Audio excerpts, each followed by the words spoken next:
Tonight I'm gonna hold you so close. I never had to go away. Welcome to the Fill in the Blanc stream, my podcast, my whatever the hell this is called. You tell me. I do not put titles on things. December 1st, 2023, the snow is falling. The gingerbread is warming the house. I'm making a fire in my bedroom and in my bathroom. I have a recipe for how to start fires in your bathroom. It starts with chili and beans, but you got to use red beans. The white ones do not work for some reason. Season 2, episode 62 of the Fill in the Blanc podcast. First and foremost, I would like to pay a tribute to everyone who we lost. And let's celebrate them this holiday season, including Julianne Moore, Patrick Stewart, the Points Guy, and Chris Byrne. You will not be hearing or seeing anything about toys. I love you very much. Let's get started with the show. And make sure to like and subscribe to everything. 24/7. Because that's what I have to tell you. 24/7. I'm obligated by contract. Enjoy. And ho, ho, ho is what your sister is. It's live with Kelly and Mark.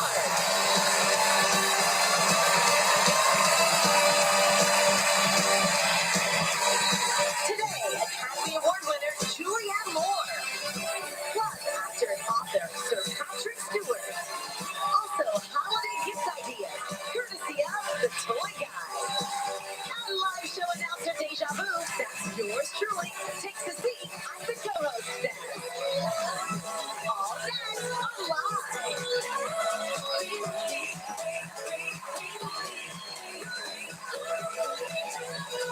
And now, here we are, Mark and Smilos at DEJA Vu.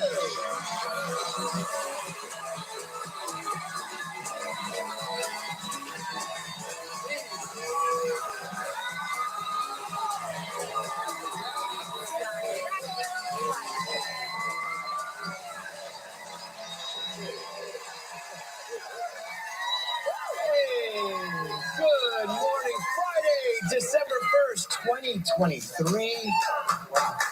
December 1. Can you believe it's already happening. here? It's happening. It is happening. The holiday season's in full swing. It is. Are you ready? The lights are up. Yeah, we have our lights up, our trees up. I'm ready. Ours are in process. Well, it's like staged. Yeah, but Kelly does her thing. She goes all out, though, She right? goes all out. Yeah. I just say yes. Kelly's getting her hair dyed and her Botox Yes. done. Do you say yes to the Christmas movies? Do you watch them? Oh, So now we got DEJA. So this must be the day right before the holiday and all the Christmas parties. This is called Kelly. Yeah. This is called Kelly Makeover Day or Kelly whatever. Kelly's annual or biannual, because she does it twice. Kelly's biannual Botox and hair dyeing day, where she takes the day off and she gets Botox and she gets her roots dyed so she's as blonde as possible and as fucking Barbie as possible, as wrinkle free as possible. Conveniently, she's getting this done right probably 1 to 2 weeks before she's going to start hitting up all these Christmas parties. So she's going to try to look, everyone knows she's like 55, but she's still going to try to convince people that she's like, she has to look 40, has to look 35, has to look 33, has to look young, because she's afraid that with her small boobs, her short stature, that if she had wrinkles and some gray hair, God forbid, Mark might leave her for God knows who. I mean, knowing the way that Kelly looks, if Mark ever leaves Kelly, he's going to be looking fucking for one of Joaquin's college classmates at Michigan. I wouldn't be surprised if Mark already has a couple fucking gold diggers, a little couple escorts that he's got, little side pieces that he met at Michigan, where he had him sign an NDA, gave him $50,000 in cash, and he's already cheating on Kelly with a couple of 19-year-old freshmen at Michigan. And he lies to them. He lies to them. He tells them he's like a 32-year-old professor of like a department, what they're not. He like asks them, "What are you studying?" They're like, "I'm studying art." And he's like, "Oh, well, I'm a chemistry professor." And then when they ask him about chemistry, he says, "Oh, well, I'm not allowed to talk about what we're working on." But so now they think they're like fooling around with this like 35-year-old handsome young man, and they're like 19, 20. That I guarantee you, Mark is cheating on Kelly, and she's probably cheating on him too. December 1. Can you believe it's already happening. here? It's happening. It is happening. The holiday season's in full swing. It is. Are you ready? The lights are up. Yeah, we have our lights up, our trees up. I'm ready. Ours are in process. Well, it's like staged. Yeah, Kelly does her thing. She goes all out, though, right? She goes all out. Yeah. I just say yes. That's the best move. That's the best move. Yes. But do you say yes to the Christmas movies? Do you watch them? Oh, I love the Christmas movies. Me too. I love Rudolph the Red-Nosed. Okay, I'm sorry. It's not a singing show. I like them. I like the old animatronic, not animatronic, but stop motion. I think it is. Claymation. That's what it is. Yeah. I love it too. All right, there are some really popular ones in each state. So let's see if we align. Let me see. New Jersey. Home Alone is the most popular. In New Jersey. Florida is also Home Alone. Okay. And California said Edward Scissorhands. Is that a Christmas movie? Well, Edward Scissorhands, it's not your traditional Christmas movie, but it is set during the winter. Actually, you know what? It is Christmas. It's not, it's not the same. Look, Edward Scissorhands is not on the same level of saying is Die Hard a Christmas movie, because Die Hard, it is Christmas time. There is a Christmas tree. There is Christmas music featured in this film, but it's really about a building being taken over by German or terrorists, right? The Nakatomi Center or whatever, the Nakatomi Towers. But Edward Scissorhands, well, you could say at its heart, the movie is about this strange, odd creature, with the scissors for hands, and the family adopting him in a way, and in life. And a funny story about his existence in this new world, but it is around Christmas time. At the end, it is basically the movie. I feel like the movie Edward Scissorhands covers like almost like 6 months or a year. So when the movie starts, it is summertime, but by the end, it is Christmas time, and there is he is building ice sculptures, and it definitely is Christmas time towards the end of the year, and there is like the holidays. It's one of those where it's not a Christmas movie, but it's a very great movie to watch at Christmas. You get it? So it's not a Christmas movie, but it is a great movie to watch Christmas. So maybe this list isn't top Christmas movies. It's top movies to watch during Christmas. Besides, these are people's opinion.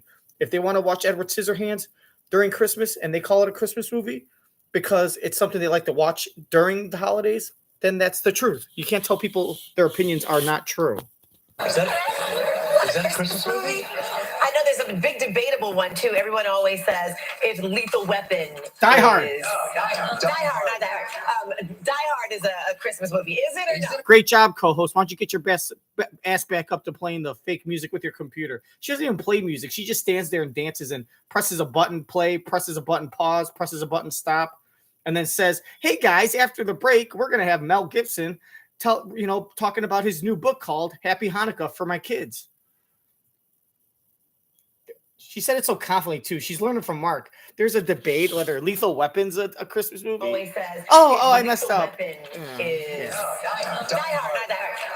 Die Hard is a Christmas movie. Is it or not? Is it a Christmas movie? You get her, Gelman. It took place around that time.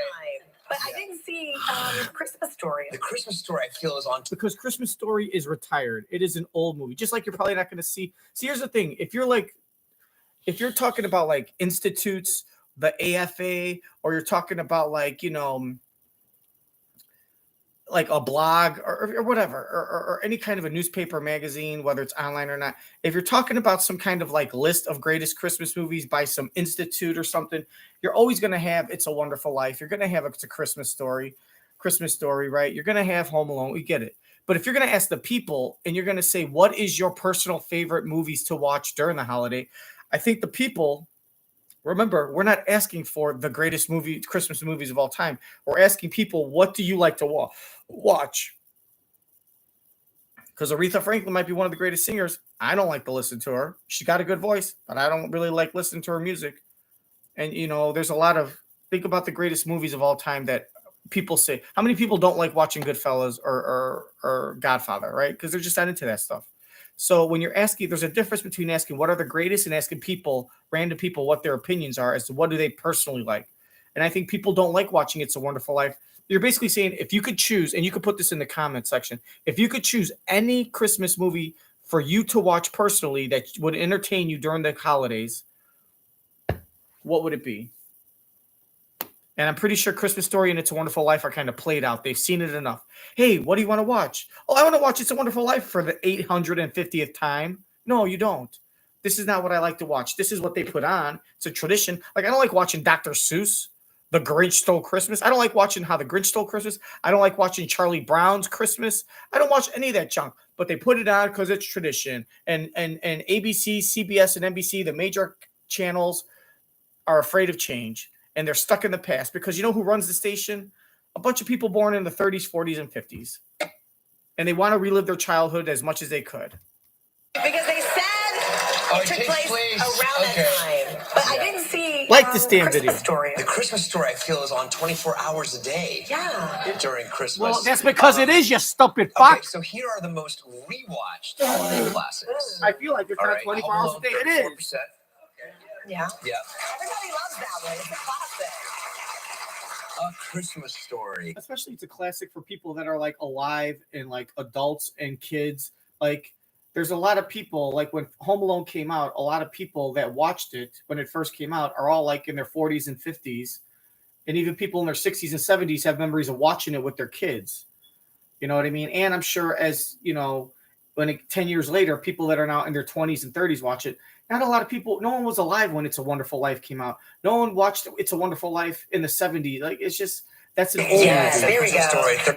Home Alone is becoming the new Christmas Story. Home Alone now is what Christmas Story was in the 80s and 90s. Yeah. Everybody loves that one. It's a classic. A Christmas Story. Yes, there we Christmas go. Story, 33%. But I'm not sure that that's fair because they play it. Oh, you're going to say they play it 24 hours a day again? You're just repeating yourself? That one. It's a classic. A Christmas Story. Yes, there we Christmas go. Story, 33%. But I'm not sure that that's fair because they play it 24 hours, like starting the night before into.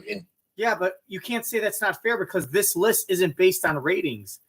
If this list was based on what Christmas movie gets watched the most on TV, then it would be unfair because you're saying, look, well, of course it's going to get ratings. You guys play it 24 hours a day, but this isn't based on ratings. This is people's opinions. You can't say it's not fair. Dude, you are a fucking rotten pumpkin is smarter than your dumb ass. That one. It's a classic.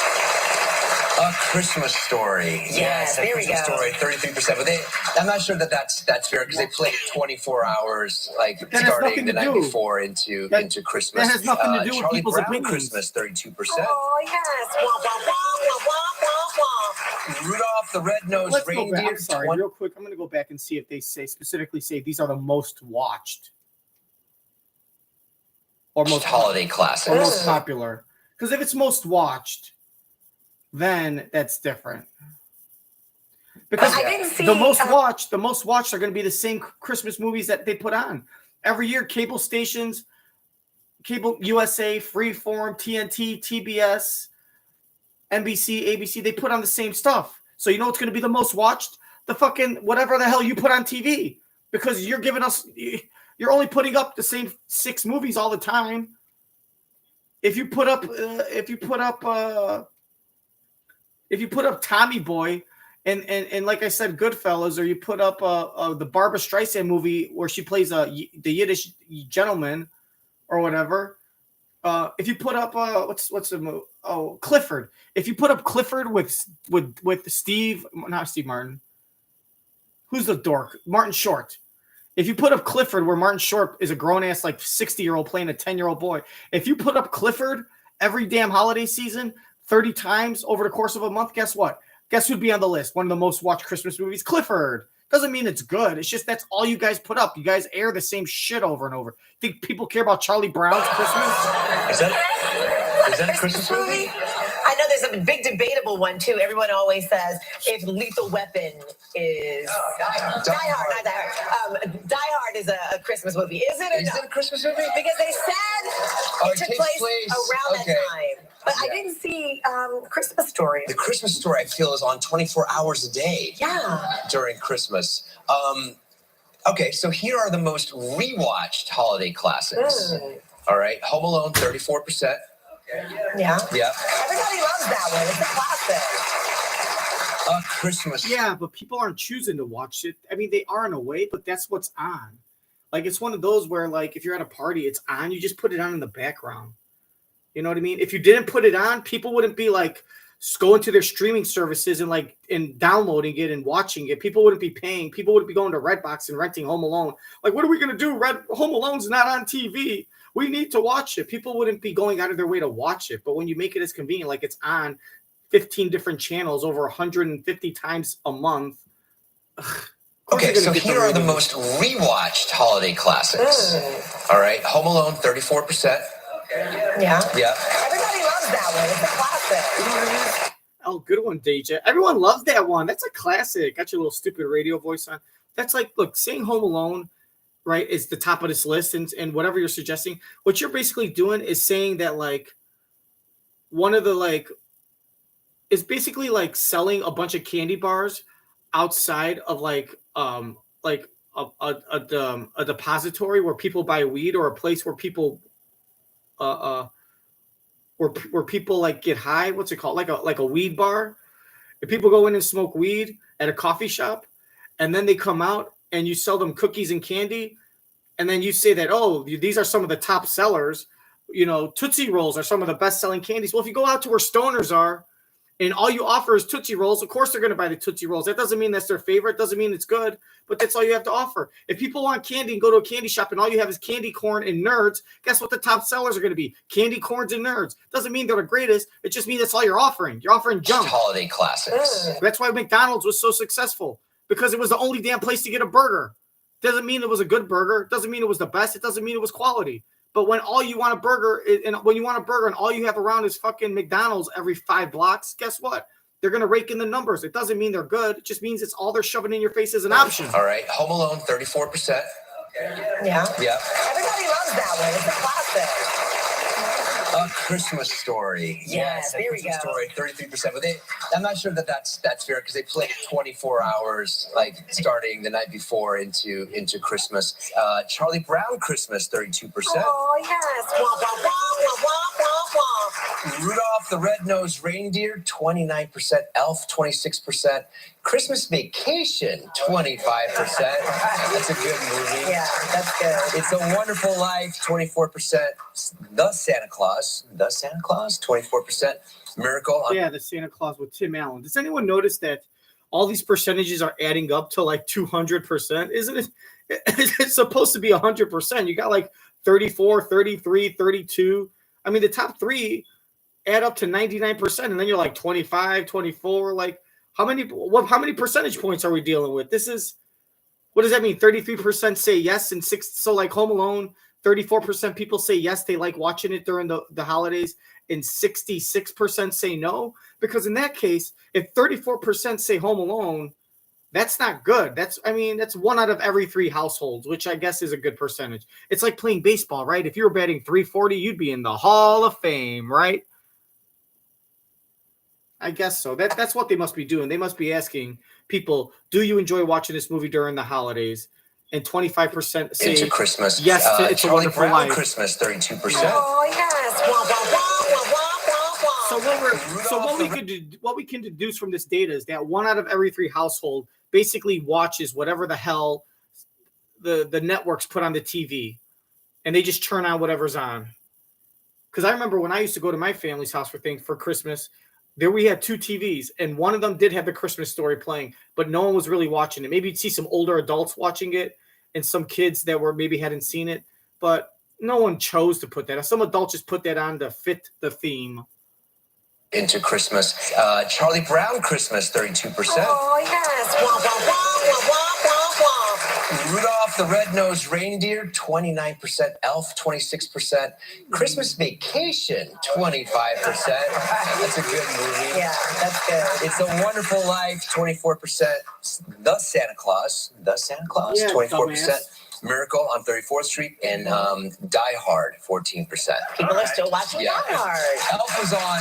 They had Elf on, I think, during Thanksgiving. Yeah, but you're also asking these people these movies. They're saying, sir, do you like to watch Die Hard over the holidays? And they say yes or no. And then they tally it. And they say, oh, we asked 1,000 people and 140 people said yes. They like to watch Die Hard. But you're not like asking them what movie. You're not asking them what movies do you like to watch over the holidays. What they're asking them is, do you like to watch Home Alone over the holidays? Yes or no? Because I bet if you said, hey, do you like to watch Last of the Mohicans with Daniel Day-Lewis you might have people say yes, and they'll be like, look, 8% of the people like watching Last of the Mohicans. What about Freddy Got Fingered? You know what I mean? Oh, with Tom, whatever, the dork from Canada.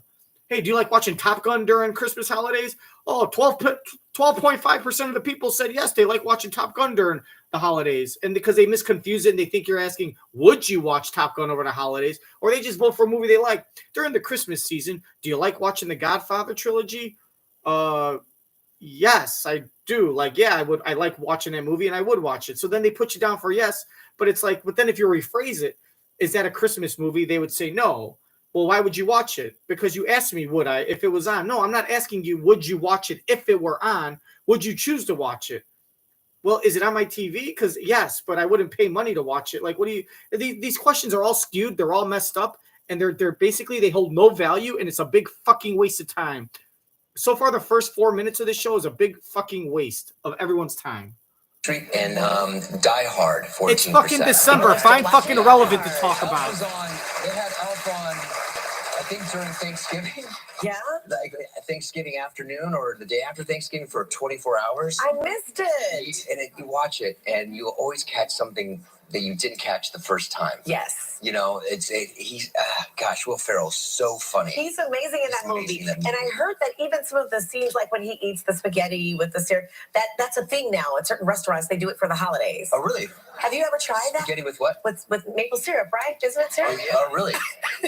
No. Look at Mark. Oh, no. Come on, Mark. Would you do it? I'm Italian. You know, It goes against everything. No, it affects me just to think about it. Eating ketchup on spaghetti? No. Well, I mean, listen, if you drop a little dab of ketchup inside the tomato sauce. Yeah. No? No. No. No. Okay, now I'm hungry. I'm starving. Right, somebody gets to feed me. Is that a black person thing to put ketchup on noodles? I know that in Goodfellas, Ray Liotta's character, Henry Hill, after he snitched, they sent him out to Nebraska and he asked for like linguine with marinara, and they served him like cold spaghetti noodles with ketchup. But here's the thing, put it in the comment section, because with the syrup in the pasta, if it's like a little bit of syrup and it's diluted with a little bit of water, and you toss hot noodles in it, and you let hot noodles with a little bit of syrup, it wouldn't be the end of the world. But if you're just opening up a bottle of like Aunt Jemima and squirting it all over, just globs of like syrup all over, that's not even, it's really colored and flavored high fructose corn syrup. But if you just put a whole bunch of like globs of syrup all over pasta, that's nasty. But at a restaurant, if you do dilute it with a little bit of water, you do toss it around. Maybe it's like butter, sugar, and syrup with some candy. And it's almost like a sweet dessert, because spaghetti is a starch. So it's just a foundation. It's no different than pound cake. You know what I mean? You could actually make that taste good. So let me know if you would try syrup in pasta with globs, or if you would rather have it be more of a gourmet version, like I mentioned, or if you're indifferent. Thanks, guys. And smash that like. It affects me just to think about it. Eating ketchup on spaghetti? No. Well, I mean, listen, if you drop a little dab of ketchup inside the tomato sauce. Yeah. No? No. No. Okay, now I'm hungry. I'm starving. Right, somebody gets to feed me. So from the movies to the books, do you like to read a lot? I listen to books. Me too. Me too. I love that. That's my favorite. Here's the thing. I would never put ketchup in tomato sauce, but I have a feeling if someone served me spaghetti and they had squeezed a little bit of ketchup in like a big pot, like a 3-quart pot of tomato sauce, and you squirted in like a couple teaspoons of ketchup into the tomato sauce and you stirred it around and let it simmer, I probably wouldn't be able to tell the difference. So I probably would eat it. So if you pulled a prank or something where if I ate it and I'm like, oh, that was good spaghetti, and you're like, I got a secret, I put ketchup in the tomato sauce, I'd be like, oh my God, no. Like you switched out my decaf coffee for regular coffee. Like I probably wouldn't have noticed. That doesn't mean I approve of ketchup, but it also doesn't mean I like it. It's like, oh my gosh, you look at me. I love ketchup and spaghetti. I didn't even know. Now I'm going to do it all the time. No, it's the ratio. But if you put in like three cups of ketchup into 1 quart of spaghetti sauce, that's a different story. So I don't approve of it. But if you put in a little dab, like a little packet into a big pot, like she's mentioning, you're never going to be able to tell the difference. So I don't know why you would even do that. It doesn't affect it doesn't change. You're just putting a little bit of sugar and vinegar into it, but the ratio is so large that the difference you're not going to taste the difference anyway. So it doesn't mean you like it. It just means you're like wasting ketchup, or you have way too many ketchup packets in your fridge, which means you're not eating it. So why would you order food from a place that gives you ketchup packets and not have the common decency to call them and tell them, don't put any ketchup packets in my bag because I don't like use them for 2 years, in which case I just put them in my Christmas spaghetti dinner with maple syrup. To read a lot? I listen to books. Me too. I'm a slow reader. I have a hard time reading. I feel like I'm cheating because I used to devour books. I have so many books in our house. My husband told me I can't buy anymore because we have them stacked in crates in the garage. That's great. how many Kelly's I have. like that. Yeah, she loves to read. Yeah. She's a writer. But now they're saying people are reading books based on its cover. They say never judge a book by its cover. Oh, really? But we actually do, guys. And let me tell you, those of us who bought the book based on the cover, have you done it before? Oh, yeah.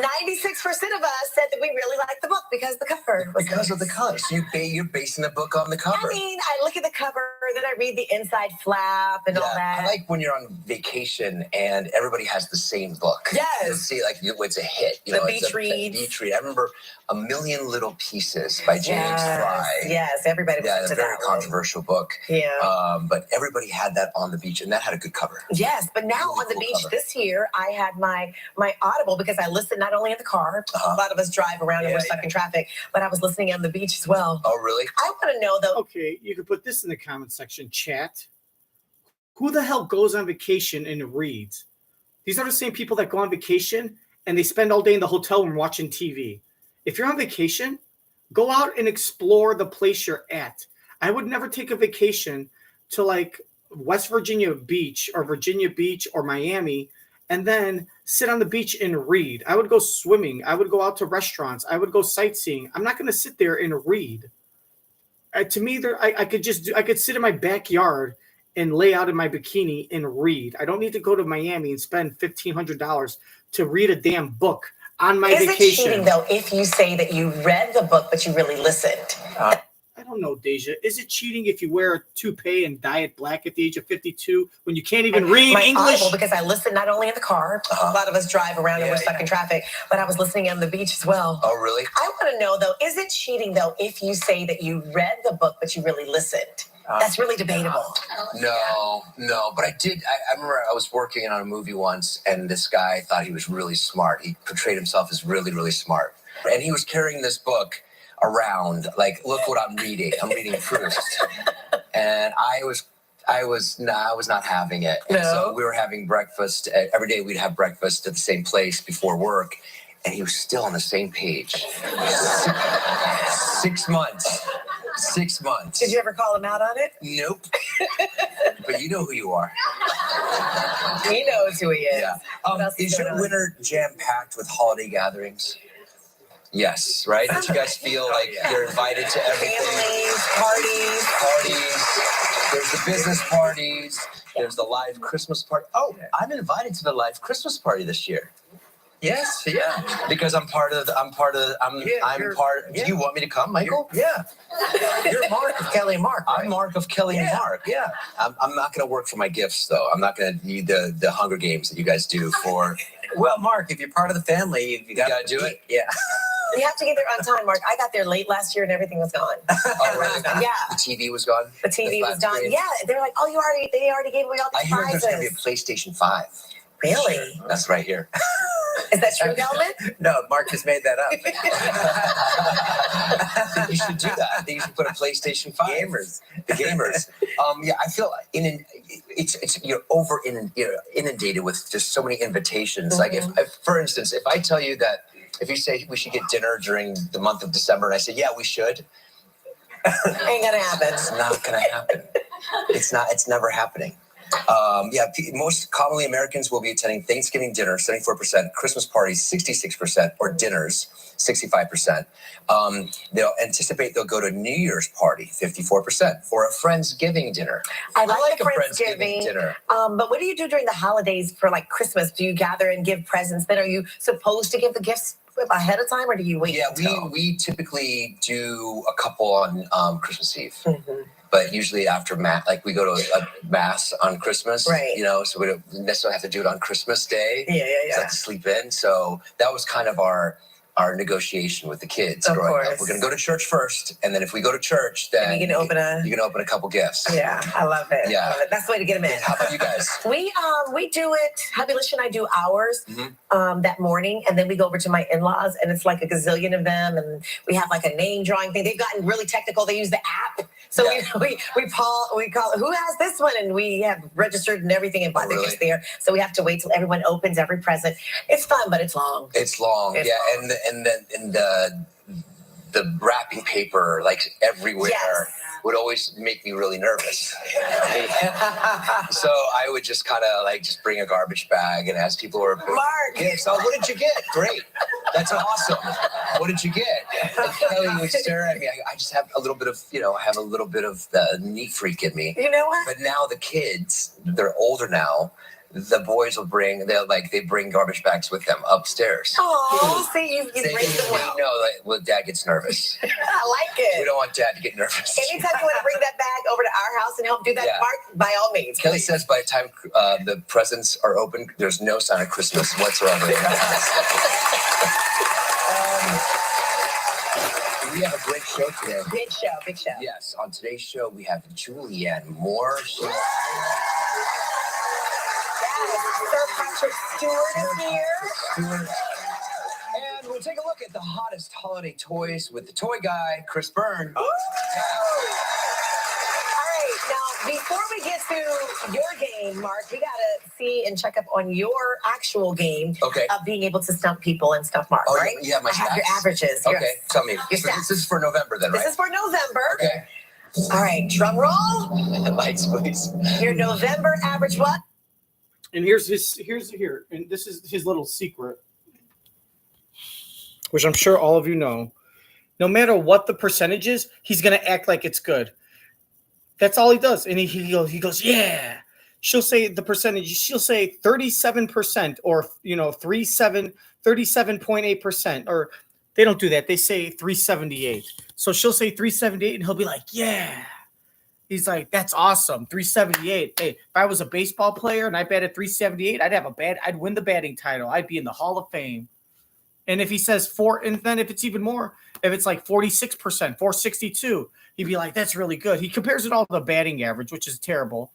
And then if it's over 50%, he's like, that's more than, 50%. It doesn't matter. She could say 18%. He'll be like, that's really good, man, because you got to factor in.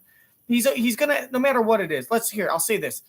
Over 60% is bare minimum, right? You got to think of it like you got to think of it like getting a grade in school.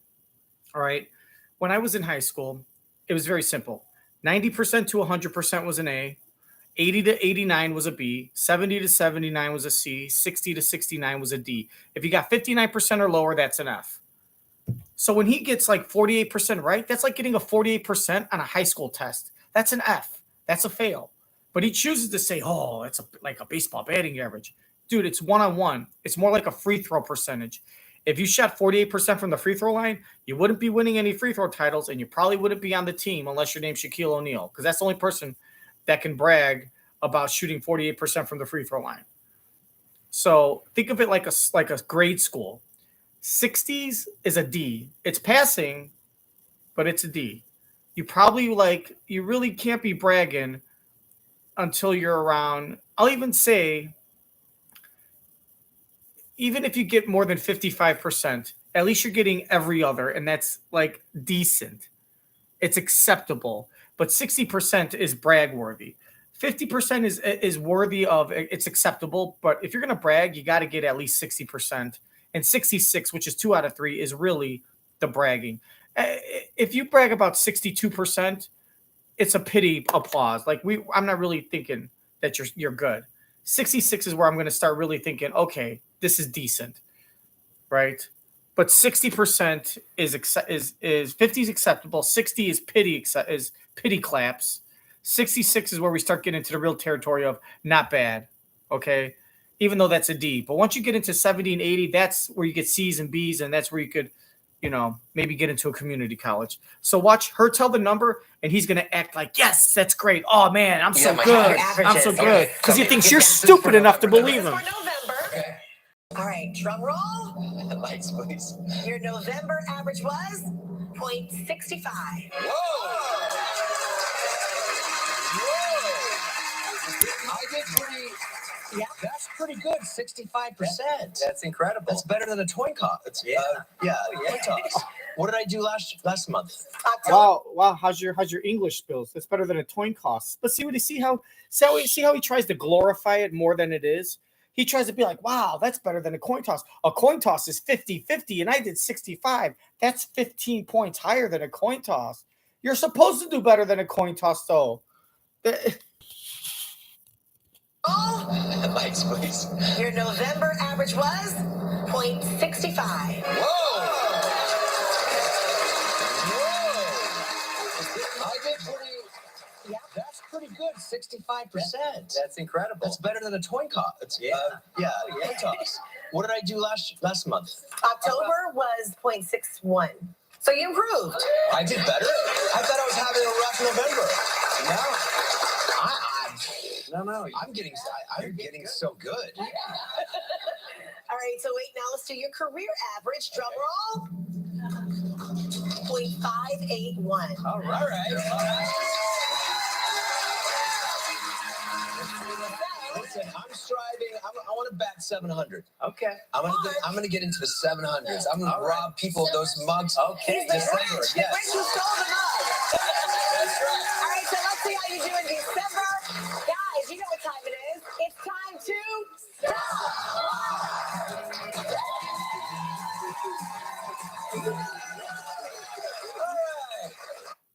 Like, Mark, if you were a police officer and you were interrogating witnesses for crimes, there'd be so many criminals getting off on the fucking street.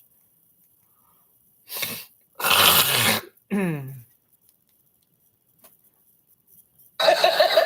right, so wait, now let's do your career average. Drum roll. 0.581. All right. Listen, I'm striving. I want to bat 700.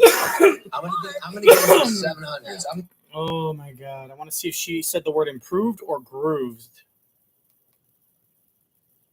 I did pretty. Yeah. That's pretty good. 65%. That's incredible. That's better than a coin toss. Coin toss. What did I do last month? October was 0.61. So you improved. I did better. I thought I was having a rough November. So you grooved. She took the words grew and improved and combined them. She didn't know. Her brain was like, she was gonna say you grew or you improved, and she just stumbled and brain farted and said, oh, so you grooved. See, you grooved. You did your groove thing, baby. Yeah. You grooved. I guess that's a saying in the I have your averages. in the old person's DJ community. And of course, Caption didn't pick it up. I did pretty. Yeah. That's pretty good. 65%. That's incredible. That's better than a coin toss. Coin toss. What did I do last month? October was 0.61. So you improved. I did better. I thought I was having. You like how she's got the stats, but he asked the white Jewish man for the answers, like out of habit. Mary Thorpe from Washington Township, Michigan. All right, now I'm gonna make this guess. Watch, I have a better percentage than him, and I don't ask any questions. I make a guess based once the options are given, based on common sense on what's more likely to be a lie that someone would make, and I have a better percentage than him.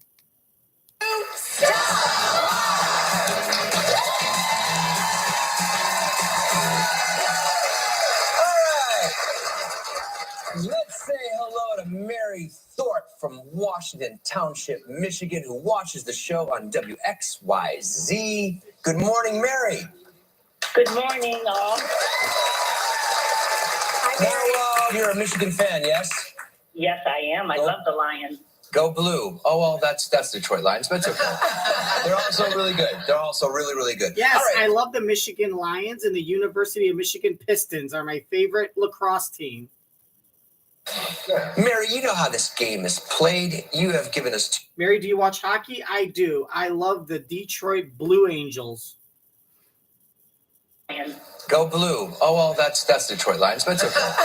They're also really good. They're also really, really good. All right. Mary, you know how this game is played. You have given us two statements. You know, Mary, do you know who plays for the Detroit Lions? My girlfriend's dad. Yeah. True, one is false. I have 60 seconds to decide which is the truth. If you stump me, you'll win the Kelly and Mark Holiday Mug and the exclusive I Stump Mark t-shirt. All right, Mary. Whoa, okay. I once ate pig ear in Spain, or I went snorkeling 3 times in 2 weeks while on vacation. Okay, the only way the pig ear is a lie is if she went to Spain and it was presented to her to eat pig ear and she denied it, and that's how that story is in her head.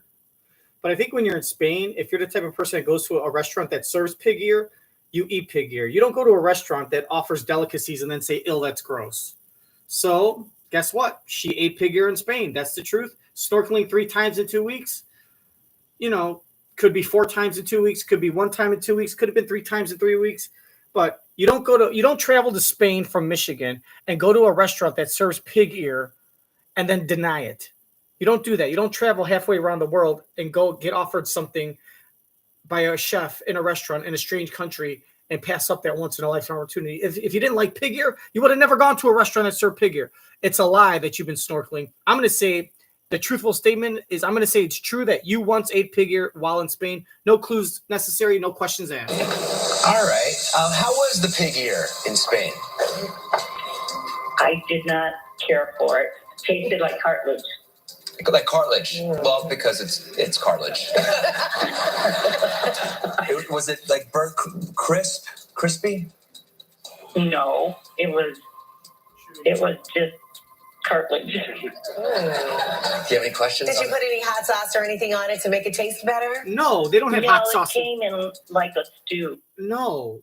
I was in Spain. They don't offer hot sauce in Spain. It was Spain, not Louisiana. Do you have any questions? Did you put any hot sauce or anything on it to make it taste better?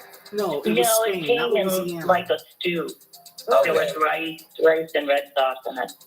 But you did it. You said you did it. You probably won't do it again. You said you did it. Right. Snorkeling 3 times. You just went wild with the snorkeling, did you? Where were you? Where did you snorkel? Well, we were in Aruba and then Cozumel and the Turks and Caicos. Oh, wow. It's good snorkeling there. Beautiful, beautiful snorkeling, right? Yes, it was. Okay.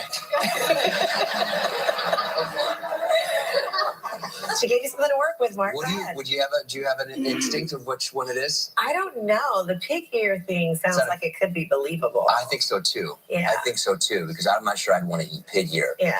I believe that you just went crazy on some pig ear Lie. in Spain. You're wrong. The truth? Wrong. Oh my gosh, you're right. Yes. Oh, wait a minute. Be a part of that. I'm sorry. I thought that he was guessing that you went crazy with the snorkeling. No, the pig ear's right. But you see how he had to ask questions and to do like I didn't need any questions. All I needed was 10 seconds of reading them and just using my brain. This is easy stuff. Like you shouldn't get a medal. Come on, this is like giving giving like a 5th grader a trophy because they hit a baseball off a T-ball 5 yards. You know what I mean? Or something. This is like, this is like giving a 10-pound trophy to a 13-year-old because they successfully spelled the word successfully. You're supposed to do that. Oh my gosh, you're right. Easy stuff.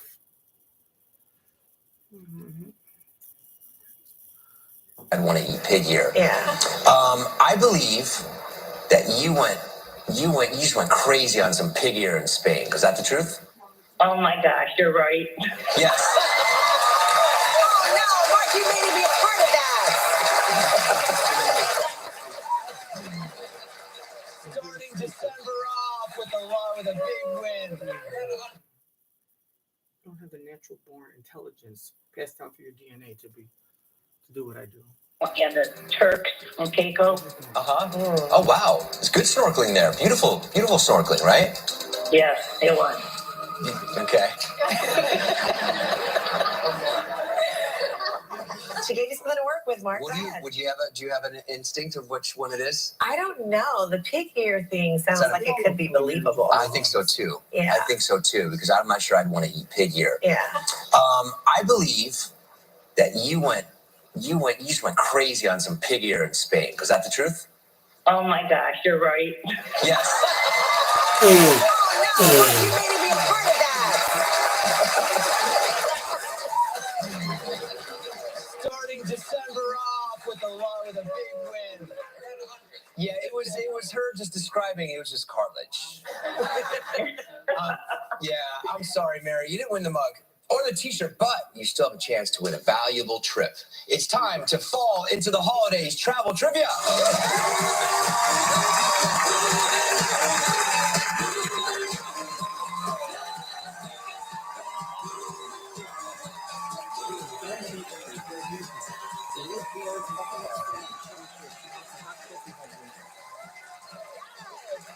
That's today's trivia dancer, Kathy Willingham from Ennis, Texas. Hi, Kathy. She's got all the moves. All right. So now this is where I dance like Kathy Willingham, and you get to judge my performance as not is it good, but how similar is it to Kathy's? So here we go.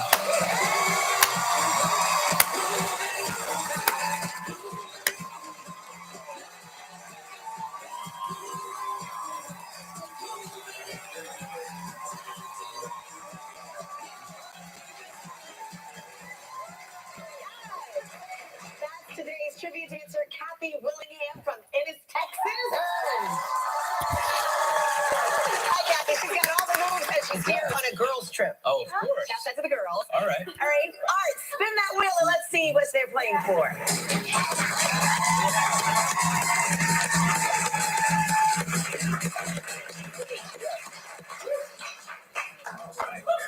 Ooh. All right, so you're playing for a trip for two to the Fairmont Mayakoba Resort and Riviera Maya. Wow. 7 days, 6 nights. It's all inclusive, and it's valued at $9,400. Now you have 20 seconds and only one guess, Mary. Okay, Mary. Earlier this Anna week, Kendrick. we talked with Brian Gumble. What did 29 Brian years. say people would be surprised to hear about him?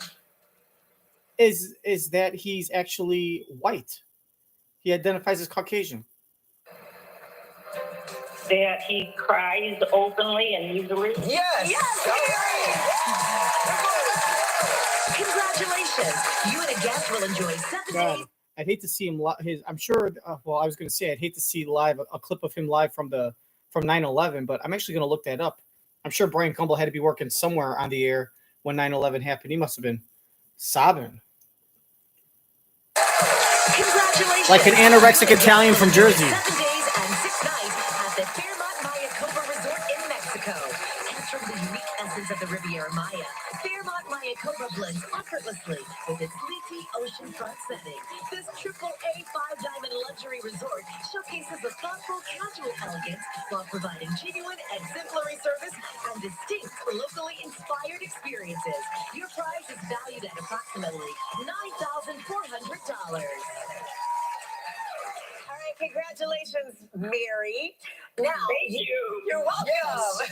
Now you get to make the day of a lucky member of our studio audience who will receive a Roomba vacuum cleaner from iRobot.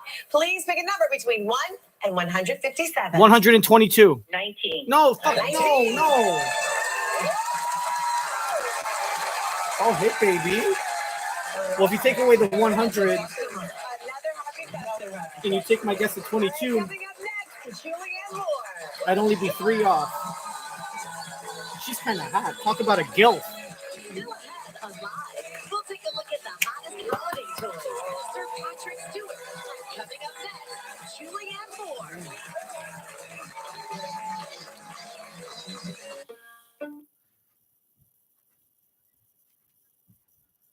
Oh man, now that girl, seriously, Kathy, that's a 6-year-old woman. If I met in Aspen, you know what? I would leave the lights on, be proud. She kind of reminds me of like the mother from Wonder Years, the original Wonder Years with Fred Savage, the girl that played the mom. She was hot. When I was like a kid, I used to have a crush on her. Screw Winnie, I wanted Mrs. Arnold. 5830. Call now. I always had a fantasy of me wearing like a camouflage suit, coming home from the war, and Mrs. Arnold would like greet me, put her arms around me, give me a big kiss on the mouth, and give me like some avocado colored Tupperware full of meatloaf, and then she'd like lick my face and say, "That's the sauce, baby." And I would say, "Thanks, Mrs. Arnold." Fanning will be here. Yeah, Where's we're gonna be Kevin? at Stone Street. Yes, and we begin a week of lives, holiday gift bargains. Yeah. Don't want to miss that. It's gonna be good. It's gonna be good. It's gonna be good because we said so. She's an Emmy and Oscar-winning actress who stars in the new movie May December. Please welcome Julianne Moore.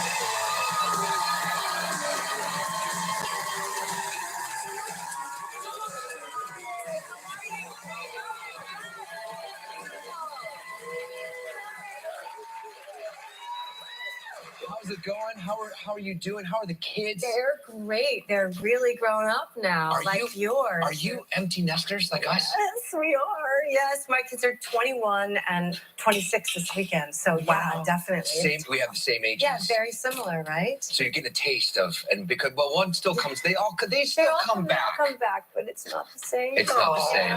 But I heard you have company, a pandemic puppy that you adopted. Yes, like everybody else during the pandemic, we got a dog. Yeah.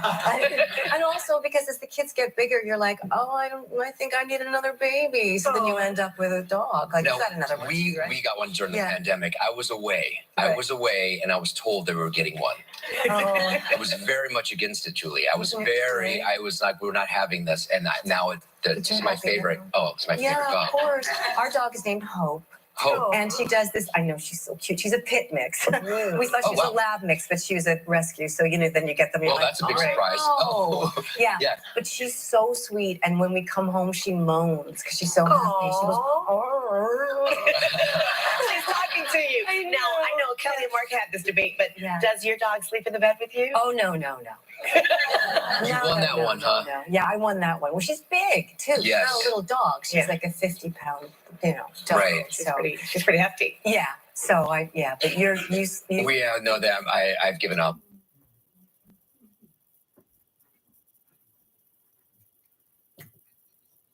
Julie, I was like, we're not having this, and now it's my favorite. Oh, it's my favorite Yeah, of dog. course. Our dog is named Hope. Hope. And she does this. I know she's so cute. She's a pit mix. We thought she was wow. a lab mix, but she was a rescue. So then you get them. Maybe she's a pit mixed with a lab. You ever think of that, Ginger? You anorexic Ginger? Hey, Well, here's that's a a big step. trivia question. Who's got a smaller chest? Who's less endowed, Julianne Moore or Kelly Ripa? Because I bet they see the same doctor at the IBTC. Surprise. Oh. Yeah. Yeah. But she's so sweet, and when we come home, she moans because she's so happy. She goes, She's talking to you. Now, I know Kelly and Mark had this debate, but Yeah. does your dog sleep in the bed with you? Oh no. You won that one, huh? No. Yeah, I won that one. Well, she's big too. She's Yes. not a little dog. She's like a 50-pound, dog. Right. She's pretty hefty. Yeah. So but you We know that I've given up. They're all in bed. They're in bed, snoring, doing other things. Yeah, right. Yeah, I have my little inch over on the side, but you're right. Even the small dogs take a lot of room. They do. Although I want to tell you, this morning when I was getting ready to do things, I was up so early. I had to tiptoe around the dog. I didn't want to wake her up. She's in the room. And I was like, "What? Now this is crazy." You're trying not to. That's truly like the baby. That's Yes. truly like the baby. Yeah. Now, we hear that you're a snake removal expert. Yes, one of my strengths. Really? So we know that you're an actress and also snake removal expert. Maybe. How did that come about? Well, this summer, when the strike shut us all down, we went out. We have a house in Long Island, and I kept hearing from my husband that there were snakes in the basement. Snakes. There's snakes in the basement. Oh my God, there's snakes. He's not a snake guy. He's not the snake guy. He'll take care of the rodents. He'll take care of the mice and rats and stuff Right. like that. But he doesn't like spiders or snakes. But I'm like, I got it. So I go down and I see this snake. And I'm like, oh, there's snakes. And then I go down, there's no snake. And I go down again, there's a snake. I'm like, no, they're not snakes. There's a snake. A snake. There's a snake. A snake. Yes. And I was like, I'm going to take care of the snake. I think we have. So I think we have a clip. I put my rubber gloves. Here we go. Put my rubber gloves on. I got my Tupperware out. Did it. Let's take him outside. At your service, snake removal. Julianne Moore. Small snake. guy. And honestly, when I put him in the Tupperware, he like curled up. He was so scared. And I'm like, we're all so scared of this little guy. You should have dropped it in a hot pot of oil. That's what Mark's family would have done. Just drop it in a hot pot of oil and then just eat crispy snake. But they call it something in Spanish called like snaquito frito. And they charge you like $18, like snake jerky. At least we know why she's so flat-chested is because she's the man of the family. Right. Anyway, but it was just one guy. They take care of the spiders and also other things down there as well. Yeah, part of our universe. Yes. No, I'd still be weirded out. I don't care how small it is. No. All right, so Still Alice, Crazy Stupid Love, The Big Lebowski. Everybody has a favorite movie of yours, but what's your favorite movie? I don't know. I don't know that I have a favorite movie because my career's been so varied, but it's always interesting. I can sometimes tell from how someone approaches me what they like. Oh, really? Or based on their age. You know, like young, kids always love Crazy Stupid Love. Right. College, like, got, like college guys, like, right.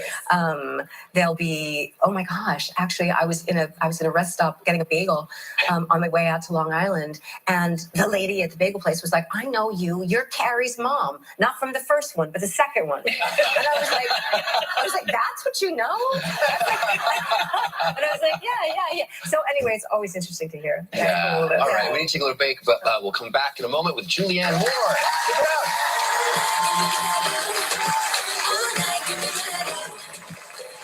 Still ahead on Live, Sir Patrick Stewart.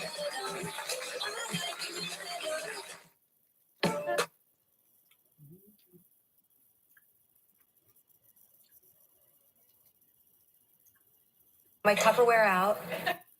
And now you're going to put food in that Tupperware? Come on. And look at that hat. Jesus Christ. Did your kids make that hat in a second grade art contest that got last place? Our dog is named Hope. Hope. And she does this. I know, she's so cute. She's a pit mix. We thought. Yeah. No. Then their butts, they fart, their butt odor, their ball odor, there's hair, Pretty hefty. saliva. Yeah. So but you We know them. I've given up. They're all in bed. They're in bed, snoring, doing other things. Yeah, right. Yeah, I have my little inch over on the side. But you're right. Even the small dogs take a lot of room. They do. Although I want to tell you, this morning when I was getting ready to do things, I was up so early. I had to tiptoe around the dog and want to wake her up. She's in bed. And I was like, "What? Now this is crazy." We're trying not to. That's truly like the baby. That's Yes. truly like the baby. Yeah. Now, we hear that you're a snake removal expert. Ends Monday. Oh, let's see. Oh, looks like we got this. Oh, is this a podcast now? Straight from Julianne's walk-in closet.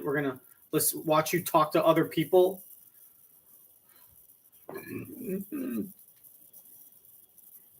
Black Friday final days ends Monday at Darwin. Why'd you marry me like Tom? I was young and he seemed perfect on paper. It was a different time. My father used to say, you're either leaving this house in a veil or in a box.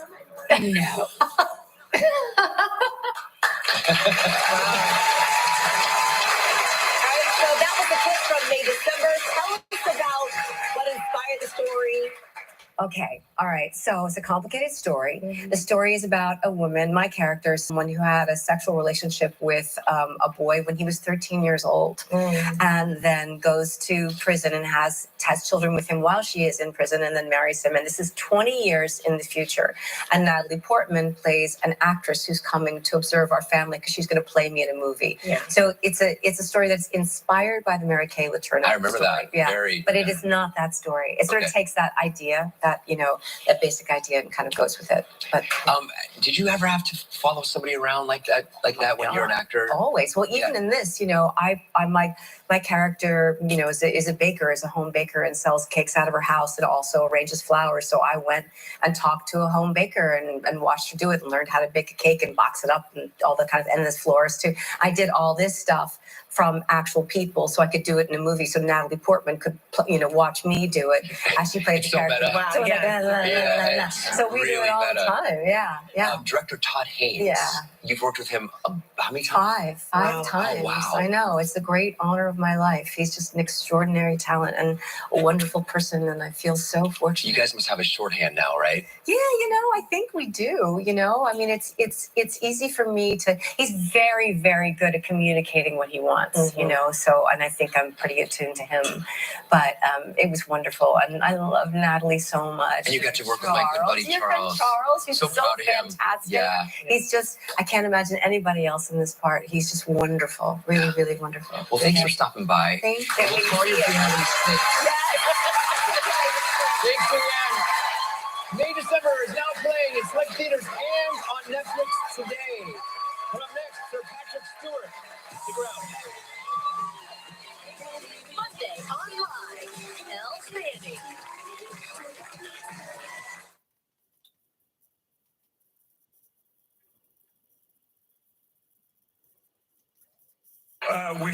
Oh, look, it's Julianne Moore's lover. They meet once a year on May the 4th, even though he was Anderson, a star. call Track 312-815-6622.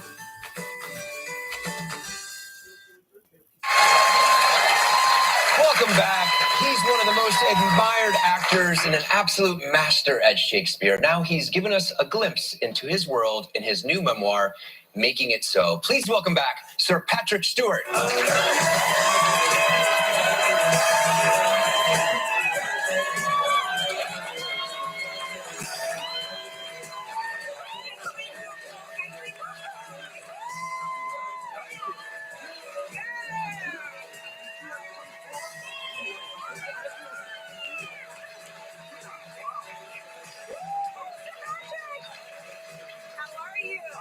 Very well indeed. Good. Very well. This show is great. Thank you. It's been a while since you've been here, 2015. Yeah. It's been a long time. When was that? 2015. 2015. It was in the 2015. Was this century? It was, It well, was. just slightly. How was your Thanksgiving? Were you traveling? No. Okay. You did. No, we stayed at home. Yeah. And my in-laws came down from Reno, where they live. Oh, cool.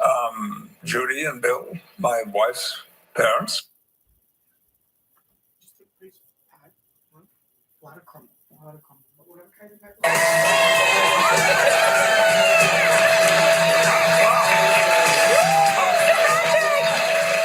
How are you? Oh, very well indeed. Good. Very well.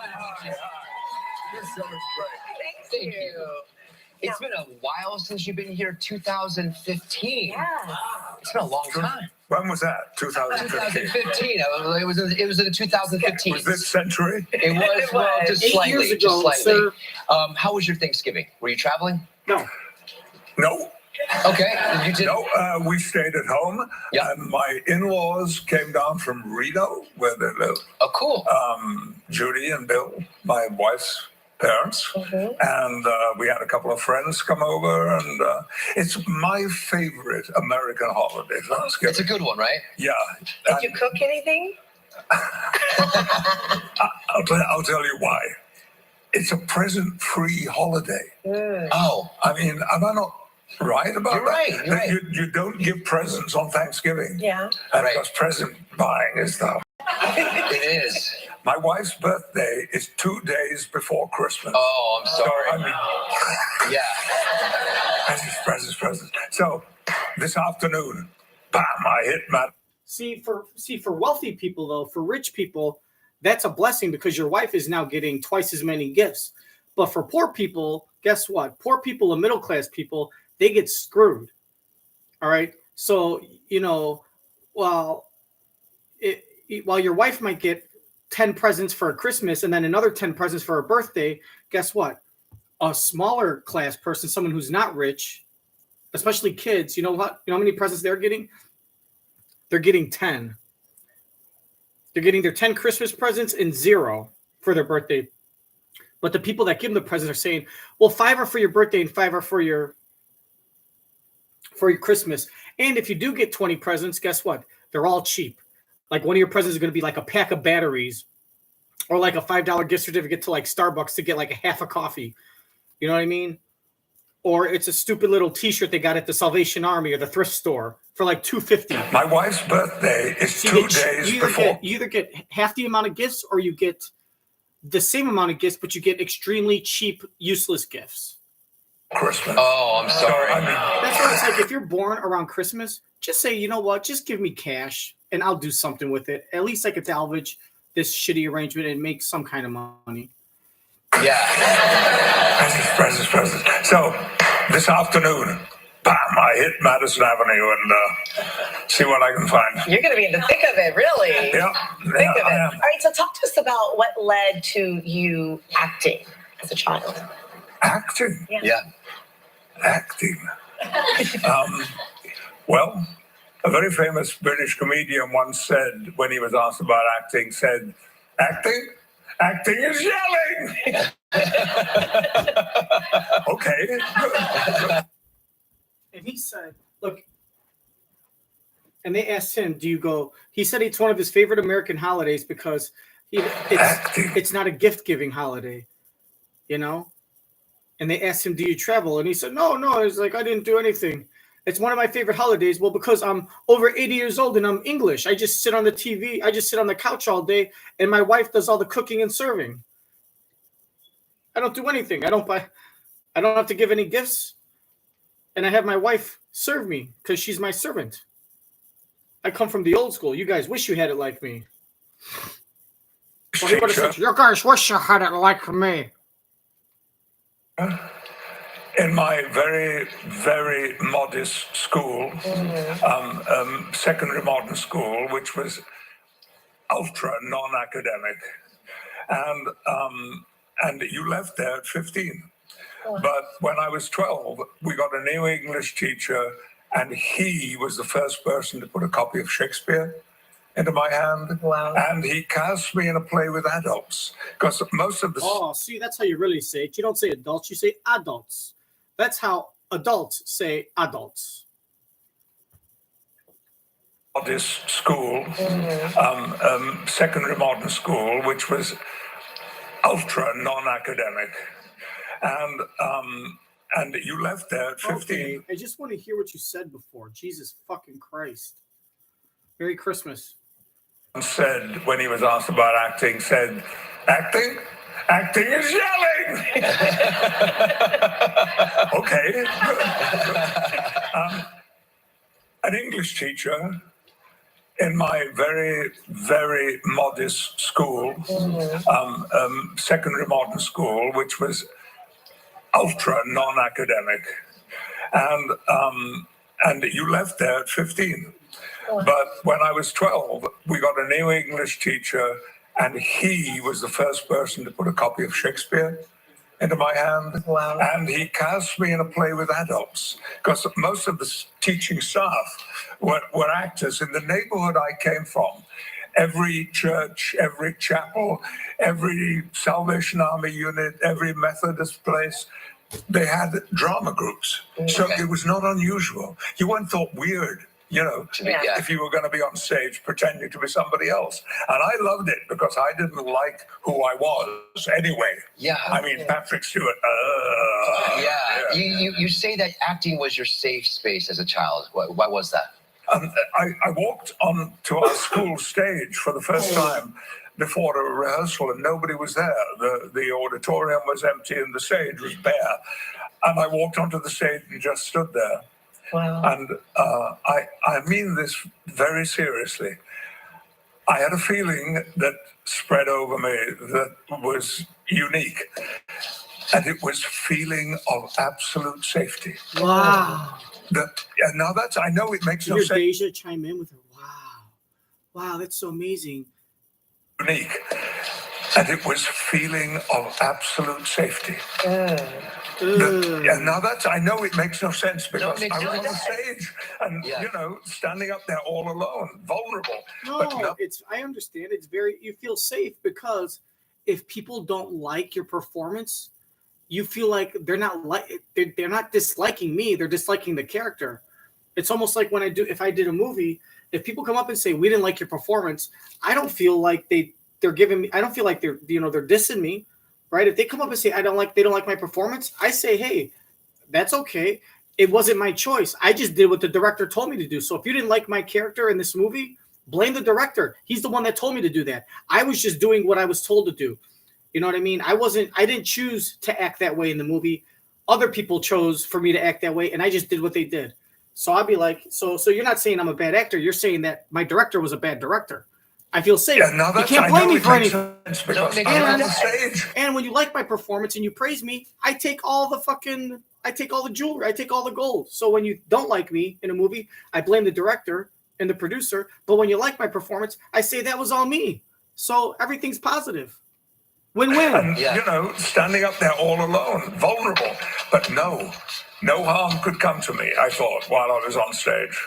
Wow. Life was another matter, but... Yeah, but while you're there, it was a safe space. Well, I'm glad you took that step. Absolutely. Yeah, we're going to take a little break. More with Patrick Stewart when we come back. Talk about his books. Stay social with us. Follow us on Facebook, Instagram, TikTok, and subscribe to our YouTube channel. Even right now, when Patrick is speaking in this interview, you sound like you're narrating like a Dr. Grinch movie.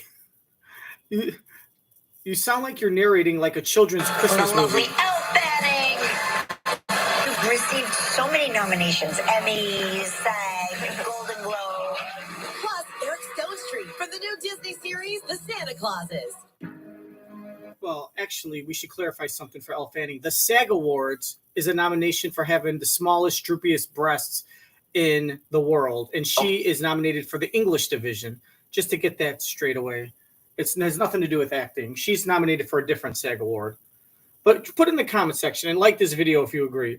Doesn't Patrick Stewart, even when he's just talking like himself in this interview, sound like he's narrating a children's Christmas movie? That's what I would tell him. I would say, even talking now in this interview, you sound like you're narrating some children's Christmas movie. 650-4071. Your amazing and long-awaited memoir. Now, you initially said you had no desire to write. What sparked the desire now? Because I had nothing else to do. There's a thing called a strike. Is that what it was? That's right. Well, actually, it was COVID. And my agent called me and said, look, you've been offered, made this very generous offer from Simon & Schuster, and they would love you to start work on a memoir. And I said, no, I don't write. I'm an actor. I've never written anything, a few hundred words for an introduction or something. And my agent said, look, you're not going to work. There is no work. Everybody is on work. Right. So give it a shot. Why not? Why, have a try. If it doesn't work out, well, we'll just return their advance. and you can go back to doing jigsaw puzzles, which I do. Okay. So it was a good idea because although I had never written, and the idea of writing about my life made me uncomfortable. But once I had actually started, I spent about 2 weeks getting my head together. And then I sat down at my desk and I wrote over 700 pages. Wow. So there's a story. I mean, especially my early days, my childhood, some of which were unpleasant. But I loved making it articulate. And what I tried to do, which I'm told worked, was to write in my own voice, as if I were just sitting around a fire with a glass of wine and a few friends, but I was the only one talking. Yeah, well, what a great voice you have. You talk about a story in your book about an encounter with one of the Beatles and an Aston Martin. Tell us about that. Well, I was working I worked in English repertory, which is out of London. Or every town, every city had a professional working repertory company. And I was working in Bristol at the time, which was right at the top of the league table of these companies. And we knew that an actress in our group was Paul's girlfriend. Wow. And so one lunchtime in the pub, we were playing this game of, so you got £1 million, what's the first thing you buy? So you got, came to my turn and I said, oh, An Aston Martin. Yeah. I mean, they're wonderful cars. I love that. That was fine. About 2 weeks later, we heard the news. Paul's out front. He's in the show tonight. He's come to see Jane. Jane Asher was his girlfriend. And after the show, I had one little dressing room on my own. It used to be Peter O'Toole's dressing room. Wow. And I was in my underwear. There was a knock at the door, and I said, "Yeah, come in." Because in the theater, we don't care. Right. You know, I mean, film and television is much more cautious. And the door opened, and there was Paul McCartney. And he said, "Jane tells me that you like Aston Martins. Here, drive this." Whoa. And he threw me a bunch of keys. Did you get dressed before you drove it? Darn. If I hadn't, that would have been a story. Yes. Naked. So you took it for a spin. We were in Bristol. We drove about 18 miles to Bath and back. And it was late at night. It was like 11 o'clock, midnight. And all I could think was, if I crash this car, it's the only thing I will be remembered for. This is the man who killed Paul McCartney. Did he remember you later? Have you run into him since? Years later, yes, literally ran into him in Covent Garden in London. He came out of a doorway. I was walking down the sidewalk, and he said, "Patrick." I couldn't believe that he remembered my name and that we had all this time. But we have since then got to know one another a little better. And have I got another minute to add to this? Sure. I was having dinner in a restaurant one night, and he came in with a couple of other people, and he gave me a big hug, and we talked for a while. Then we sat down. We finished our meal, and we're getting ready to leave when Ringo came in and joined him.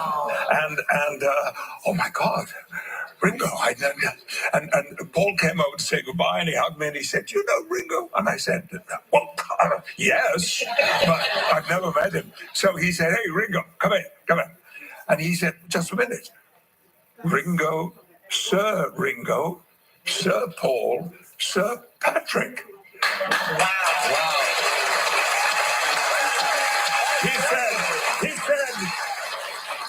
He said, "We," you put our arms around both of us, "and Knights of the Round Table." Thank you for that story, and thank you for stopping by. Making It So, a memoir, is available now with Bookstore Soul. Up next, the hottest toys this season. Stick around. Monday online, Eric Stone Street.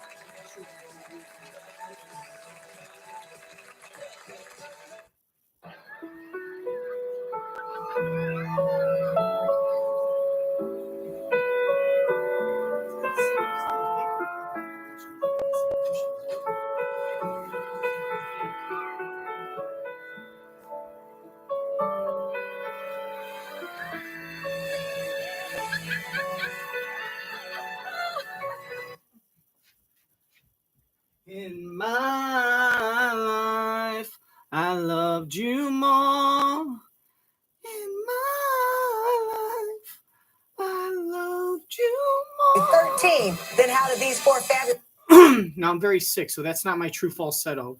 So you could dislike this video now.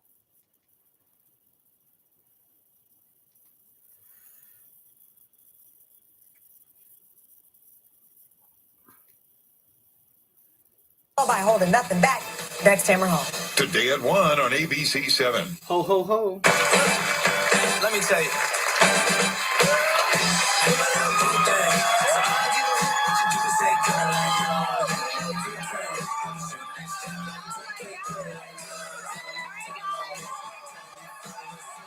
We're having a lot of fun. It's time to get your game on because the toy guy is back with his picks for the best holiday gifts. Please welcome Chris Byrne. Hey, good to see you. Oh my God, that was amazing. That was fun. That is called the Rad Rod. It's from Razor. It's for kids. Just FYI. That has some torque. But still, I will say the fact that it's made for kids and an adult can ride it, or not even an adult, but someone that's 5'8" and 160 pounds can ride it. That's still, I could tell you, if I was like in high school, I would ride that around. Even as an adult, that's something I would ride around the driveway for 10 or 20 minutes. So that's great. You could buy two of those and parents can race their kids. Because kids are just going to crash that. it's really fun for parents and older teenagers that actually have control and can drive it around. The kids, it's fun to drive, but they're going to just crash and everything. And then when they get crashed and everything, it gets boring and tired. All of a sudden, it's not fun anymore. They can't drive, especially when they see their older brother or mommy or daddy drive it around for like 5 minutes and not crash. And then they get in, and after 40 seconds, they crash into the bush 2 times, and they crash into the tree and it falls over. And then it's not fun. And guess what? It sits in the garage and mommy and daddy use it. You know what I mean? They entertain their friends. They get drunk and they say, who can ride my kid's little stupid fucking $300 car? We're going to get drunk and have races around the neighborhood and time each other. But a kid, I could tell you, a kid that's like 6 or 7 or 8 years old, they're going to use that for like a month, and they're going to get tired with it because they're going to keep on crashing. Mom and dad aren't going to allow them to go past that stop sign. So eventually you're telling them they could drive up and down the driveway. Like go like 10 feet for drive it for 4 seconds and then have to turn around and drive for another 4 seconds, drive it for another 4 seconds. And then on top of that, if they're crashing into the bush or the basketball hoop or they're falling over, or they can only go up and down the sidewalk like 10 feet that way, 10 feet that way, it gets very boring very quick. That's going to be a waste of money. The Ground Force Rad Rod. Now, I'm not really going to show a lot of these because whenever they sell stuff, I don't know why, but YouTube thinks I'm trying to sell things on this platform and become a salesperson, which I don't do. So just listen. DEJA is on one of the coolest things. It's called the Beat Board, and this is actually a combination of Simon, 4 different games built into it from Kidcraft. It's $49.99. It's just a really cool game, and she's doing it in heels, which blows my mind. Oh my God! And without any hair. All right, what's next? Okay, so next we got this thing. This is one of my favorites also for the year. It's called a Zip String, and essentially what it is. I saw this. What you're about to see now was on Shark Tank. The people who invented this pitched it on Shark Tank, and Mark Cuban and Rob Herjavec, the rich guy who basically bought his Australian wife from Dancing with the Stars, they invested in this. I remember this from Shark Tank, so let's see how they're doing. There you go. And just don't cross the strings, but move your shoulders and your elbows. And then you can do tricks with it. All kinds of great stuff. Pretty cool. That's like a Philly string. Yeah, it's a silk string without the mess. Exactly. So now, exactly. He's not paying attention. Exactly. For the season is we're going to make a beast. So Mark, I need some of your DNA. Okay. So simply touch that right there. Oh no! Okay. Mark! Don't. Please zip your pants back up. The guy said we're going to make a beast. I need some of your DNA. He unzipped his pants, stuck his hand down there. No, thank you, Mark. Dude, Mark was seriously going to whip out his junk. Because the guy said, Mark's the guy where you say, make yourself at home, and he pulls down his pants, gets in his boxers, takes his shirt off, and starts like grabbing your lotions and like rubbing his armpits. Like, you said, make yourself at home. Oh, no. No. Touch that right there. Okay, great. Now we got your DNA, and we're going to see what kind of a beast you are. This is from Moose Toys. It's actually one of the hottest toys of the season, and you get your own. Wow. It looks like you. That's stupid. That's a waste of money. Kids are going to get bored with this stuff after a month. It's a loopy poopy Christmas. And it goes into the graveyard. Catapults. But essentially what you're going to do is you're going to take the cow pies and the catapults, and you're going to try and tip the cows and with the cow pies. There you go. All right. So this is fun. So this is where we've gone with kids, with children's toys. Like, this is where we've gone with what entertains children is flipping cow crap across a field. We're making fake cow poop. This is where we've gone with as far as what entertains our children in 2023. This is what the woke generation that loves fucking their television, their devices and their tablets. This is what entertains them. We have to make fake cow shit and have them flip fake cow shit on a piece of plastic. This is the same thing, dude. You take the kid that likes this game, give him a hammer and a frog, and hit a goddamn thing that flips the frog. Hit a teeter-totter that flips a damn 3-pound frog into the air. Guarantee you, they'll be eating these cow chips. All because of the poop emoji. The kids are obsessed with poop now. That's where our kids are. There we go. And if you don't have enough fun flipping cow pies, you can have pigs on trampolines. Come on. I know, right? Stuff to amuse you guys. They're all cheaply made too. I bet they all break very easily. Bounce the pigs into the mud puddles. So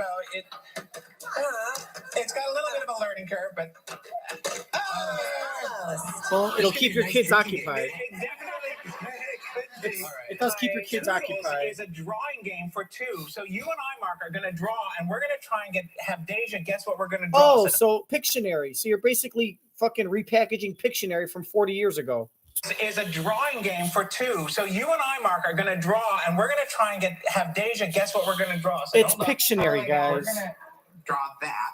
But here's the thing. But it's for we have kids. To draw together without talking. So. Am I watching you guys draw? Hold on. Here we go. No, you can't spell it. Oh, draw it. All right. See, there you go. One, how stupid he is that he doesn't understand common first, second grade instructions. Second of all, he's a cheater. Always a cheater. Will always cheat and do anything to win because he can't help himself. Because he feels like such a fucking loser when he loses. He has to cheat a children's game to beat 8-year-olds because that's the person he is. A liar, a cheater, and a thief. And it's ingrained in his DNA. An ice cream? Ice cream cone.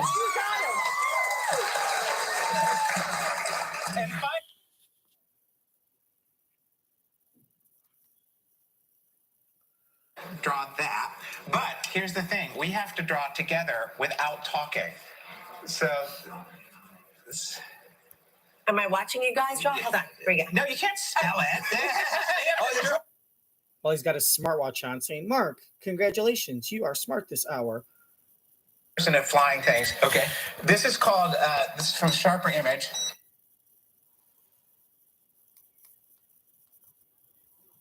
Have to bring something that flies for you because you are just the amazing person at flying things. No, okay. you're not. This is called, this is from Sharper Image.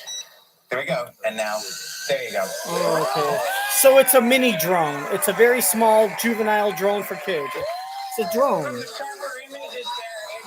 Look at that. That's cool. It's like a drone. It is a drone. We've lost so many drones over the years. How big you're It's not like a drone. It is a drone. Oh, it's okay. Oh, all right. It's a funny game when we return with more of the Toy Guys picks. Stick around. If you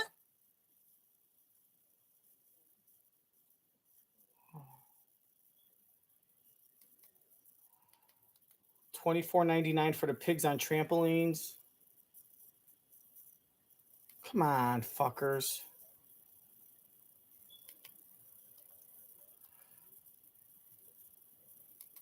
And now that's too fast for the fucking prices. There we go. And now, there you go. $45 for the mini drone. Okay, that's something I might mess around with. And the Toodles, $20 for a miniaturized kindergarten version of what's it called? Fucking what's it called? Pictionary.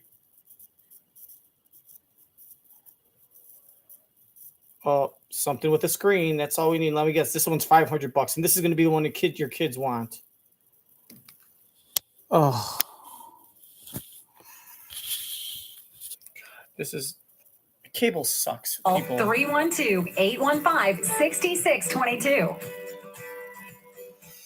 It's the holiday season.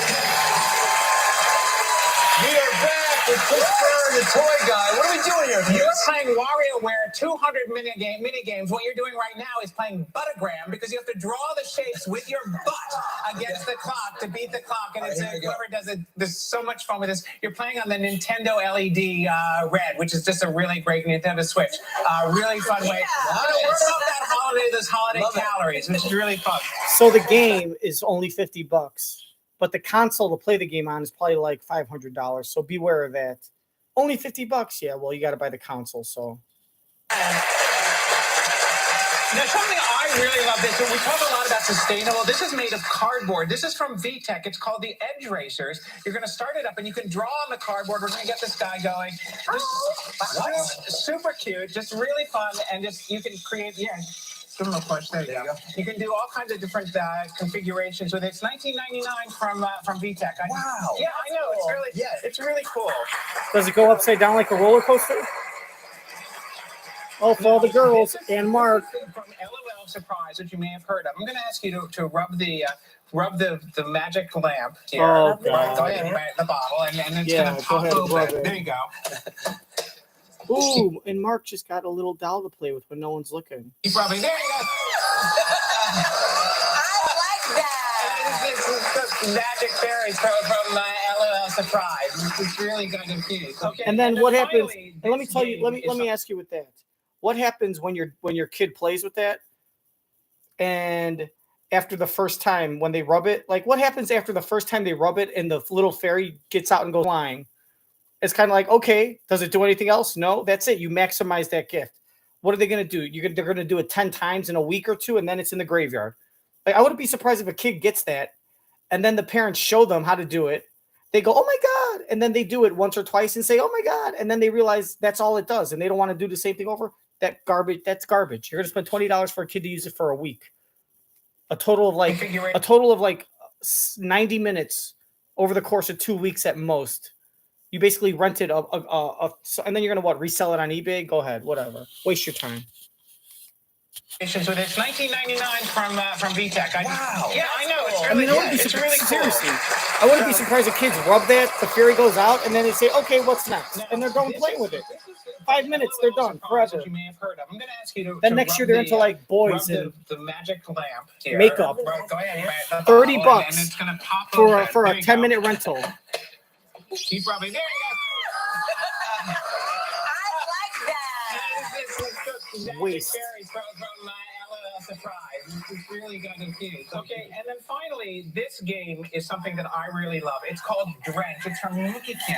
Do you ever, do this with your friends? Is this how you get drunk with your kids? So essentially what you're going to do is you're going to hold the It's Drench. a great new Japanese way to introduce your children to drinking alcohol responsibly. It's for ages 7 and up. It's called Drench. It's from Mookie Kim.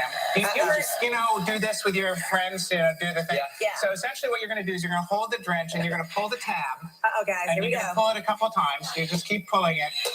Because there you go.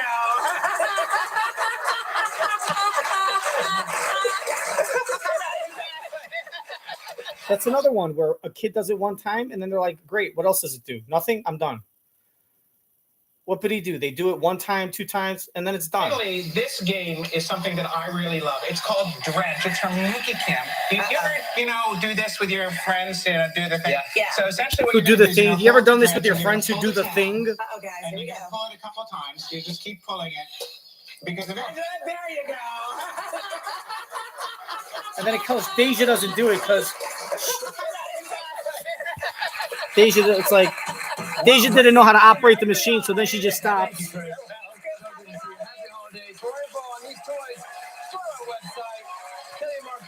Dude, that's BS. Yeah, and then that's it. You get someone in the eyeball. So that's basically encouraging your kids to squirt people in the eye and play pranks on people. And what's the price on that? $25 to encourage your 8-year-olds and 9-year-olds to be mean to people. And I'll tell you, after you do it one time, it's like it's like the snake in the can. You're just gonna have it around the house and never use it. And then when you have company, you'd be like, "Here, open this. It's delicious."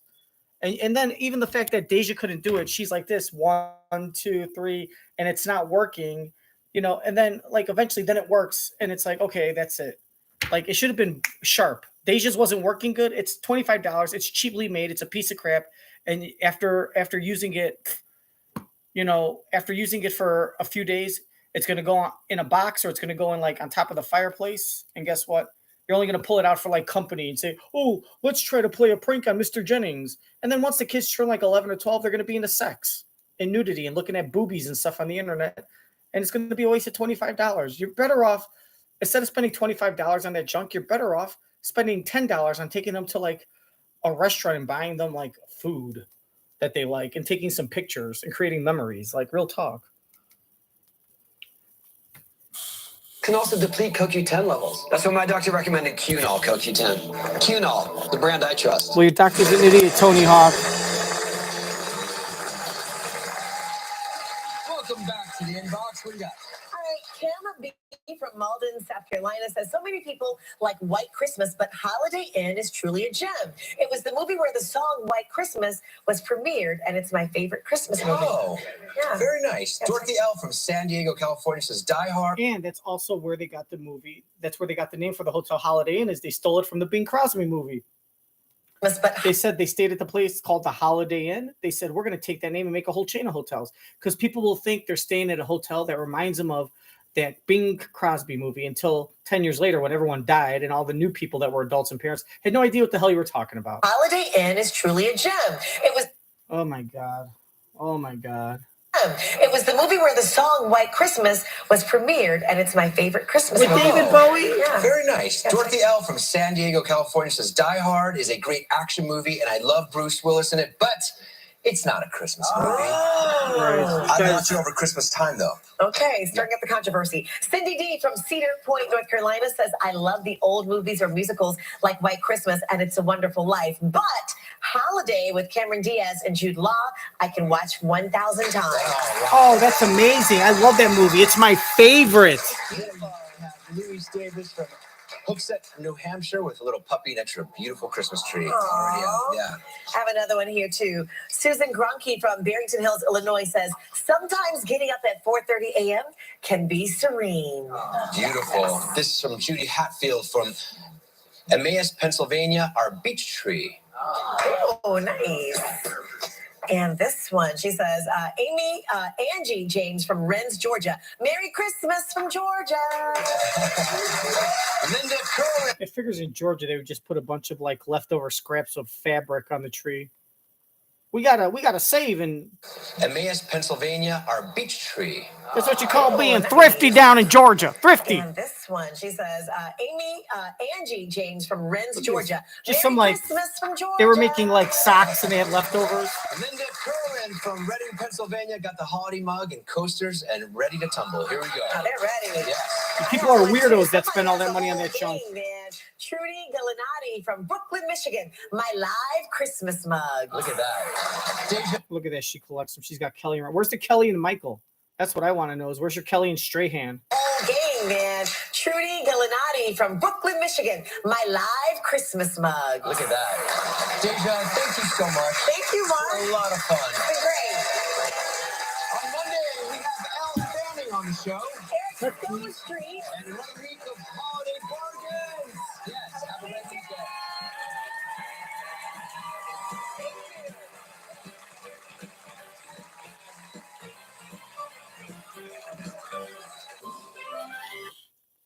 Made in Georgia. Well, that's the end of your December 2nd or December 1st. Oh my God, it went so much longer. I apologize. An hour and 40 minutes. Did you watch this whole thing? I don't know what the. Watch ABC 7 24/7. If you really watch this whole video from beginning to end, please like this video. I don't even have to tell you to like it. You're gonna like it because I don't know who the hell would sit through an hour and 40 minutes. Well, And prescription code. Here we go. All those toys, you know what? The game where you draw with your butt is fine, but you still need the console. Flinging the pow dung is kind of something interesting in the bouncing the pigs off the trampoline. Some because believe it or not, adults can do it while they're drunk, and it's something to just kind of do with a group of friends. Like first one to do it wins. And the car is cool too, but that's expensive, $300 for something that your kids are probably going to get sick of using because at a young age is when they like it, but they can't dominate it and excel at it. And then the age that kids can excel at it, they're going to be too old. They're going to be interested in like drugs and alcohol and sex. So it doesn't work out with the car that he drove out on, the little motor, whatever. All right, let's see what the views got popping. But that's the end of season 2, episode 62. Acts all in one. Don't take if allergic to Nurtec. Allergic reactions. December can occur 1st, in weeks after 2023. using. Most Season common 2, side episode effects were 62. nausea, After the view, we'll be digestion, signing off. Talk to your Don't buy doctor presents for about the people you protecting love. Buy presents for happy yourself. holidays from all And of tell us the at people you ABC love 7. that, hey, you knowing me has been a gift this whole time. So I don't owe you shit. Tell your friends and family that. Right now. No gov lost? Newsom and DeSantis come out swinging in a take-no-prisoners debate on Fox News. But after a wild night of left jobs... When are you going to drop out and at least give Nikki Haley a shot to take down Donald Trump in this nomination? And right hooks. People are leaving California in droves, largely because public safety has collapsed. Did anyone walk away a winner? Neither of us will be the nominee for our party in 2024. Final rose and thorns. Final rose. Oh God! I didn't even watch this. I was so excited to watch this. Ukraine's President Volodymyr Zelensky in New York to tell him about his company Anduril and its Sentry technology, which the U.S. government was already using to track illegal migrants coming across the southern border. He wonders if history. I was all excited to watch The Golden Bachelor, and it's like finishing up, and I haven't watched it yet. Now, it's still available on Hulu, and I have a feeling I'll binge watch it in the next month or two if it's still on. But once they start expiring episodes, I'll probably check out the first episode. But I can't believe how much I haven't watched it, considering how I was excited to watch it. So anyways, yeah. And I didn't even know a Newsom DeSantis debate was going on. I don't know what the hell that was for. Apparently, Newsom has basically decided for everyone that he's told us that I guess that if DeSantis wins, out of all the non-Trump Republicans, that Trump will beat DeSantis and represent the Republicans in the presidential race. But so he'll against Ron DeSantis, he'll beat Ron DeSantis. But against Nikki Haley will beat Trump. So even though DeSantis is more popular than Haley has a better chance of beating Trump because she has less in common with him. And you're doing a disservice by running and beating everyone else because you're just going to lose to Trump. And the whole point of you running is to keep Trump out of office. But by winning in these debates, you're just going to give Trump the office. So if you really want Trump to be out of office and the American people are your number one priority, then you would drop out because Nikki Haley has the best chance. Thank you, Governor Newsom, someone who's not running. Anyways, season 2, episode 62, we're done. December 1st, Merry Christmas. Do whatever the hell you want for Christmas, Hanukkah, Kwanzaa. Eat food, don't. I'm going to sit in my pajamas, scratch myself, and eat like Thanksgiving leftovers on Christmas Eve, watch sports, and I'm going to fart out loud, and I'm going to take my Christmas cookies that I got from my neighbor, and I'm going to throw them at her building, and then when she opens up the door, I'm going to throw snowballs at her face. I'm going to wrap up snowballs, or I'm going to stuff snowballs with her cookies, and I'm going to whip them at her and her stupid little dog's face. It's a pit bull mix, but we don't know what it's mixed with, because we saved it. Merry Christmas. Screw you. Like this video, though, and subscribe because I love you. Merry Christmas. Santa Claus isn't real.